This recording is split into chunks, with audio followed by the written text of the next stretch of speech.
どうもトイリスです。今回紹介するボドゲはこちら。ブーメランオーストラリア。オーストラリアの最も美しい場所を訪れてください。ツアー中は地元の動物との出会いやハイキング、水泳、また美しい写真の撮影などの観光アクティビティをお楽しみいただけます。しかしこの旅行は楽しむだけではありません。最高の訪問者になることを競い、オーストラリアの魅力を発見しましょう。このゲームのプレイ人数は2人から4人。プレイ時間は15分程度。ジャンルはドラフト&セットコレクションです。同じジャンルのゲームだと寿司5などがあります。ゲームの終了、勝利条件ですが、ラウンドを4回繰り返して得点が一番高いプレイヤーが勝利です。1ラウンドにすることですが、とても簡単です。まず手札から1枚カードを場に出し、残りのカードをすべて隣のプレイヤーに渡します。これを手札がなくなるまで繰り返すだけです。あとはラウンド終了時にカードの得点計算をします。本当にこれだけです。ただ少し戦略的でもあるので、そこを説明していきますね。先ほども説明しましたが、まずやることを1つ目。手札から1枚カードを場に出し、残りのカードをすべて隣のプレイヤーに渡します。初期手札は7枚なので、7回繰り返すことになりますね。で、ここで重要なのが1枚目のカードは裏向きで場に出します。なので、他のプレイヤーからは何を出したか全くわからないわけなんですね。また、カードは全部で28枚あり、全く同じカードはありません。4人プレイの場合は1ラウンドで全部のカードが場に出ます。なので、カウンティングができるわけですね。カードを出すことについては以上です。続いて、得点計算についてです。毎ラウンド終了時に得点計算をします。得点は上の数字、青色の四角、緑色の丸、黄色の四角、アルファベットの5種類のマークから獲得できます。実際のコンポーネントにはシートとペンが入っているので、そこに記入します。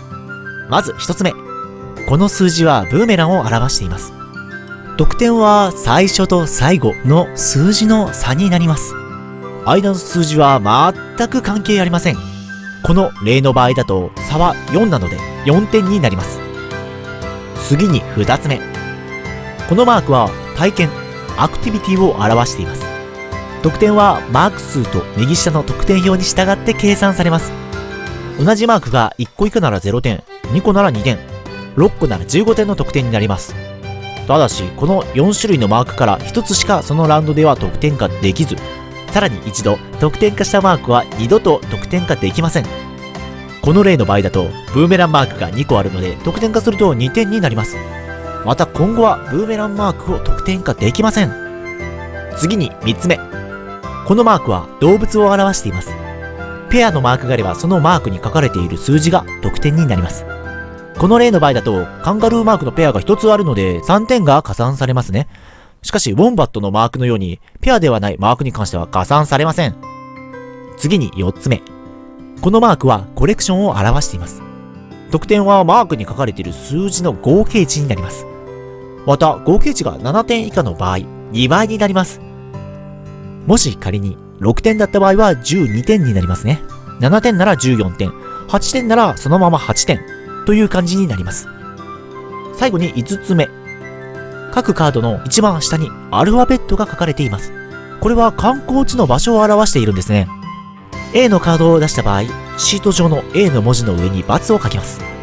この×マークがゲーム終了時に1個1得点になります。ラウンド終了時に毎度加算されるわけではないということに注意してください。また同じエリア上の4つの場所を制覇した場合、早い者勝ちでボーナス3点がもらえます。複数人が同じラウンドで同じエリアを制覇した場合でももらえます。しかし早い者勝ちなので制覇できてない人はボーナスがぐしゃぐしゃっと塗りつぶされてしまいます。ボーナスについてもゲーム終了時にのみ加点します。この図の例だと10点になりますね。以上5種類が得点に絡んでくるんですけど、ちょっと覚えにくいですよね。なので個人的な覚え方をお伝えします。一番上の数字はブーメランを遠くまで飛ばすぜ。青色の四角はこのラウンドで一つの遊びを極めるぜ。黄色の四角はカップル作るぜ。緑色の丸は手荷物少ないと2倍点もらえるぜ。アルファベットは行ったことない場所巡るぜ。ついでにエリア制覇するぜ。っていう覚え方です。そして1ラウンド、2ラウンド、3ラウンド、4ラウンドっていう感じにやったらゲーム終了。得点計算をします。そして合計値が一番高い人が勝利となります。最後におさらい。ゲームの終了勝利条件は今言ったように4ラウンドして得点勝負をします。1ラウンドの流れとしては、手札からカードを1枚場に出して残りの手札を隣の人に渡します。手札がなくなったら得点計算。これだけです。とてもシンプルなんですが、どの得点を狙うか悩ましくジレンマが楽しいゲームとなっております。ぜひ皆さんも遊んでみてください。以上、ボドゲ紹介動画やリスナー参加型の企画などもやっています。チャンネル登録、高評価、Twitter フォローよろしくお願いします。バイバイ。